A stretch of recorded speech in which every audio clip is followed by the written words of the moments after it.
Yo,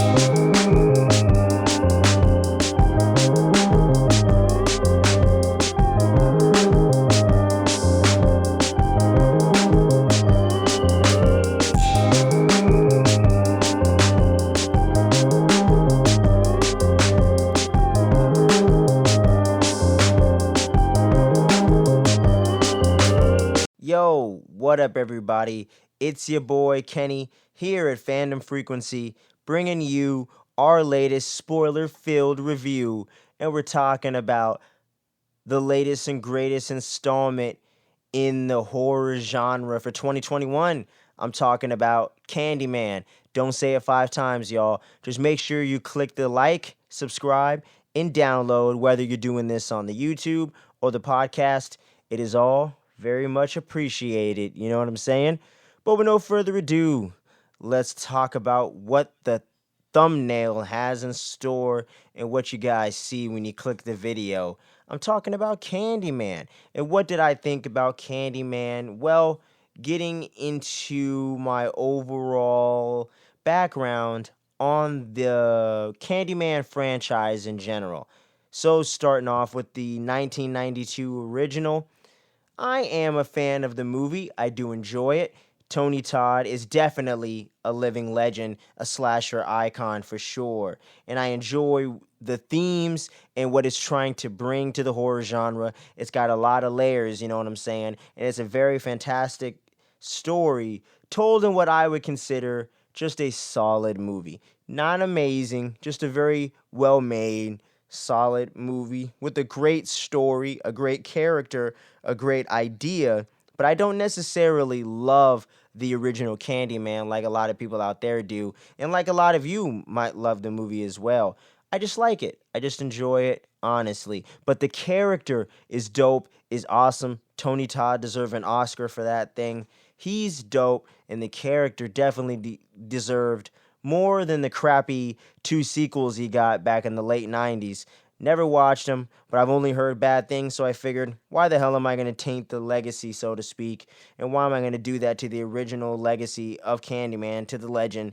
Why don't I just start off with 2021's installment? You know what I'm saying? And what did I think about Nia DaCosta's vision? Overall, I definitely enjoyed it. I think it is a worthy successor to the original. I don't necessarily think it's better. I don't necessarily think it's way worse or a step down, but just not quite as fresh or as well told as the original film. Because even though I don't love it like a lot of other people do, I could still appreciate what it was going for in the story they were telling and the way that they were putting it together and the filmmaking behind that 92 original. And I definitely have that same feeling with this. They don't stick everything by the end of the movie, but overall, they definitely have a really cool story with some actually relatable characters in kind of a scene in the art world that I'm not necessarily familiar with or that into. Obviously, I'm an artist when it comes to music. I'm into creativity. I'm into, creative arts in general, but I'm not necessarily into, paintings and architecture and going to exhibits and things like that. So that was kind of a cool little insight you kind of got into that world from the black perspective, you know what I'm saying? And this whole film is told from the black perspective by black filmmakers, so I think that definitely rings true in this film. And that's one thing I gotta praise when you're talking about the good with this movie, is the cast and the crew. They definitely did a great job. Every department really did their thing. The music and the score, really well done, very creepy, very effective when it needs to be. And Nia DaCosta's direction overall, with the way that she's framing the shots and the way that she's putting things together and deliberately telling you this story in a very exact way, in a very poignant way, in the way that they're using the puppetry to tell certain stories and legends about the Candyman in the different versions and iterations of Candyman, who's essentially just different black men throughout history who have been wronged, killed, murdered, what have you, throughout history, and have been vilified through the media and through the stories and through the legends that are told about the real life stories of their unfortunate deaths, whether it's by the hands of white people or whatever. But it all stems from the original Tony Todd Candyman character. I forget the character's name, honestly, but I'll throw that in the screen right here somewhere because I got to give a lot of love to that. I'm just not a huge fan, so I don't know it off the top like that. But moving on. But yeah, man, I really definitely enjoyed the film overall. It has very good pacing as well, really all the way up into the third act, I would say. The majority of this movie is very well paced. I was invested and I was definitely interested all the way up into that third act, and even for the most of the way through that. For those first two acts and that first big half of the movie, I was so in, you know what I'm saying? And just seeing the different ways they're bringing the Candyman legend to the present and pulling from different times in the past, like the 70s, and just kind of tying it back to the original, which I think is another strong point with this movie. It doesn't fuck with the original, like my girl Sydney said, you know what I mean? This pays respect to what came before, but is also trying to pave a way for something new. And for the most part, in the ways that they're trying to pave something new with Yahya Abdul Mateen's character, Aaron McCoy, I believe his name is. Yes, no, sorry. Anthony McCoy. I got my notes right there. My bad. But yeah, his character, Anthony McCoy, played by Yahya Abdul Mateen, he was great. And the way that the Candyman heritage and the mantle is passed down to him, it was almost kind of meant for him. And he was chosen by the original Candyman. And that whole revelation of him being the child that Helen had at the end of the film with her and seemingly was kidnapping him, but was really trying to free him from the clutches of Candyman. You know what I mean? So the whole way that they spun that around and had that revelation in the third act and tied that in with his character was very well done. And I thought pretty damn effective and actually a little clever because as someone that's kind of a casual fan coming to that, that wasn't something that I automatically predicted when I first stepped into the movie or just started watching the movie. I didn't really see that coming until about halfway through, you know what I mean? So they did a very good job of kind of hiding that in plain sight. But maybe some of you out there that really know the lore saw that coming a million miles away, but not me. So I gotta say that the whole way they pay respect to the Candyman legend and to what Candyman means, and the whole theme and things going behind that racism, hatred, revenge, and all these things, and just generational hatred, generational racism, and just the wrongs that have been or what's a better way of putting that? I would say the atrocities and the injustices brought upon the black community for throughout years to come and still today. Even though we've came a long way, we still have a long way to go. And that whole theme and message in this movie, while a bit heavy-handed at times, is effective and does ring true today, and I think will make this movie a bit timeless within the grand scheme of things moving forward. And Tiana Paris as well in the film is awesome, and her brother, who was played by a young man named he was played by Nathan Stewart Jarrett. Her brother Troy, that guy was killing it and definitely a big standout in this movie.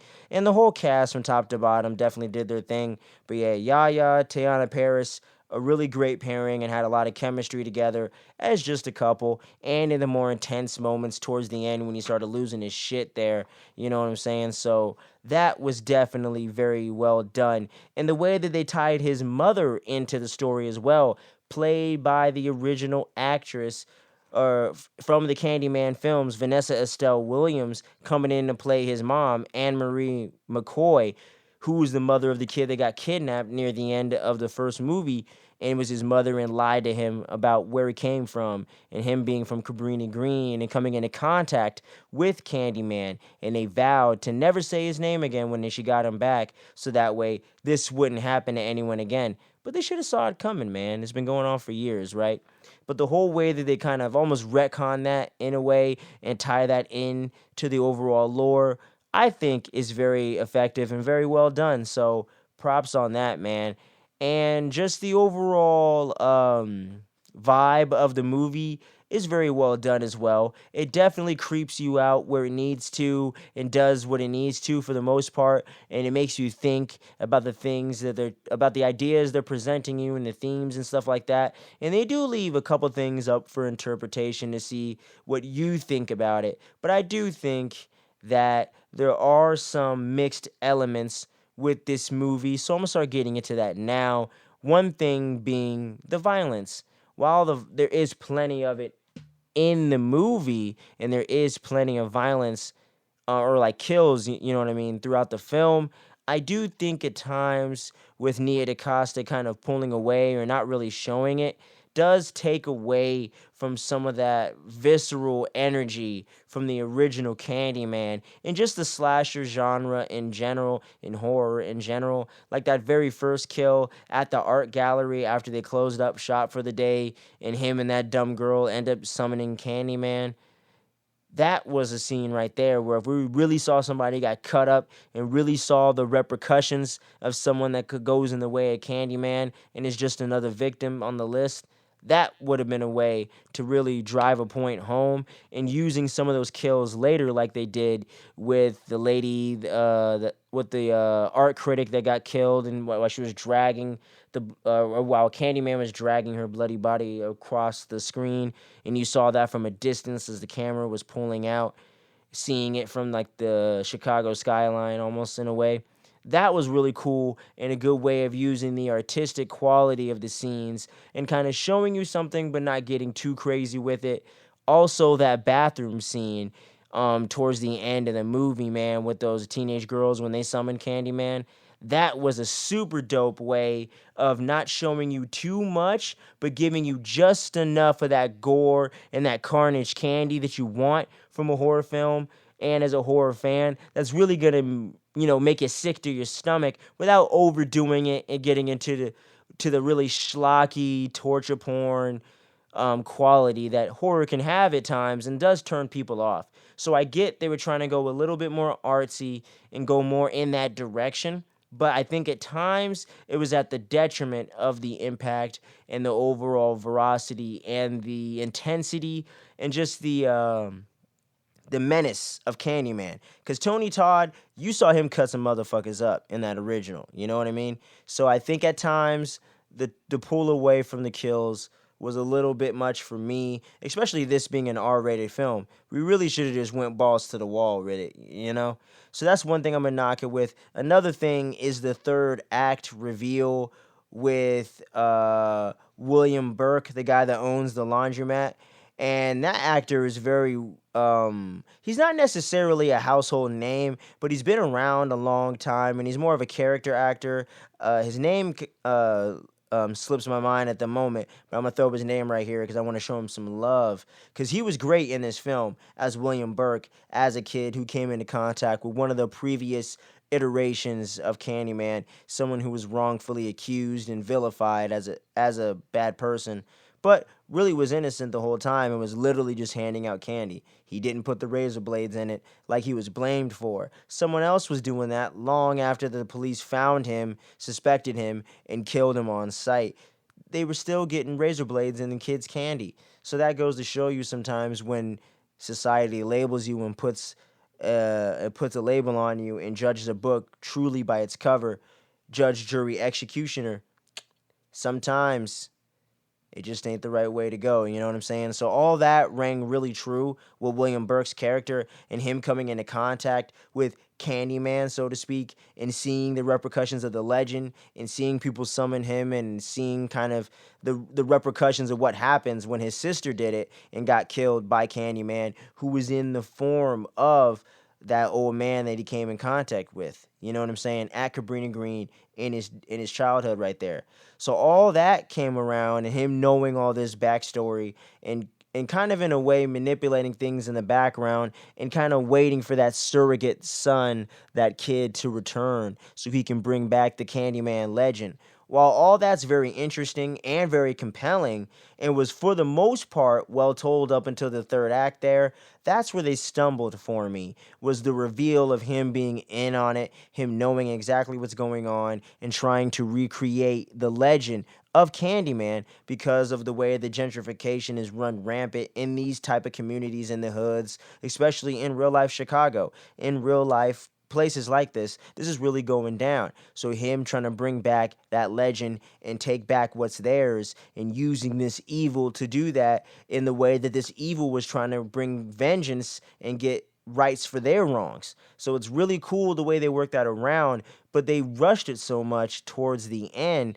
They don't really give that plot point enough room to really breathe. You know what I mean? So that's the only kind of like, that's one of the few mixed elements as well. It's a cool character arc, it's a cool character, it's a cool idea, but the way that they're kind of throwing it so heavy handed at the end, they don't give it enough time to breathe. And another thing, too, they don't really use Tony Todd enough in this one. I didn't expect him to be all throughout the movie, having several different scenes, but I thought we'd get at least one key Tony Todd scene before we got him at the end there. You know what I'm saying? Or just a flashback or something there with his voice, or just hearing him, or Yahya Abdul hearing him a little bit like, oh shit, is that, whoa, who's that? You know what I mean? It'd have been a cool way for the fans to bring him in, to give us a little bit of a nod and a wink, but I understand they were trying to step away from that and move forward and blaze their own path. So I understand why, but just as a big Tony Todd fan in general, I do feel a little bit let down in that regard. But overall, this is a well done movie, man. And I just wanted to get into the spoilers so I didn't have to worry about saying too much or anything like that. That's what we like to do around here. Just get into the spoilers. It really get into all the nitty gritty details with y'all, man. But what did you think of the movie? Did you love it? Did you hate it? Did you think it was too woke or anything like that? I certainly didn't, and I thoroughly enjoyed it for the most part, but I do got to knock it down a little bit for the third act. So I'm going to give this one a 7.5 out of 10, man. It's a very well done movie, a very worthy successor and sequel to the original Candyman, and Nia DaCosta, hats off, thumbs up, and much respect, and I can't wait to see more of your original work, and I can't wait to see what you do in the MCU with the Marvels next November. You know what I mean? Give me my birthday movie, girl.